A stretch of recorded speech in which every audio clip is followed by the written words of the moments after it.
2 பேரும் மிடுக்கா இருக்கிறாங்களே. சூப்பர். அவர் அவங்க வந்து ட்ரெஸ்லாம் அந்த அவர் காலத்துல பௌத்த சமயத்தை சேர்ந்தவர், பௌத்த முன்னோடி ஆயுதோச பண்டிதர். பண்டிதர், பௌத்த சிந்தனையாளர், மிகச்சிறந்த தமிழ் தமிழ் தமிழ் அறிஞர். தமிழ் அறிஞர், விற்பனர், ம். மொழியியல் ஆராய்ச்சியாளர், ம். மிகச்சிறந்த சிந்தனையாளர் அவர். ஆனால் இரட்டைமலையார் வந்து சிவன் மதத்தை சேர்ந்தவர். ம். சிவபக்தர். சிவபக்தர் அவர். ஆ. இந்து மதத்தில் தீவிர பக்தியோடு, அது சிவன் மதத்தில் ம். அவர் பௌத்தத்தை சேர்ந்தவர். ம். இருந்தாலும் கூட இவர் அதற்காக நம்ம இரட்டைமலை எதுவும் இது அவரை குறித்து எதுவும் சேர்ந்ததுகளை இணைந்தே செயல்படுகின்றார். ம். இப்படி அவர்கள் நட்பு தொடர்ந்த பின்பு இருவருமே இந்த மக்களுக்காக பாடுபடுகின்றார்கள்.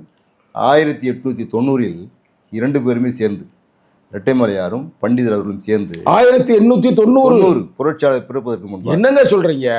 90 நீலகிரியிலே முதலில் அம்பேத்கரும் பிறக்கல. பிறக்கல. அம்பேத்கர் 1891 பிறகு அதுக்கு முன்னாடி 90 வந்து திராவிட மகாஜன சபை என்ற அமைப்பை உருவாக்குறாங்க. திராவிட மகாசபை சபை அவர் உருவார்கள். அது பறையர் மகாசன சபை என்று கூட அழைப்பார்கள். அது நம்ம திராவிடர்கள்னா பறையர்கள், ஆமா. பறையர்கள்னா திராவிடர்கள். திராவிடம்ன்ற பேரை பல பேர் வச்சிருக்கிறாங்களே.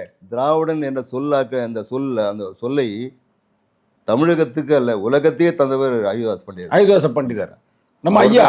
அவர் தான் வந்து திராவிடம் என்ற வார்த்தையை சொல்றாரு.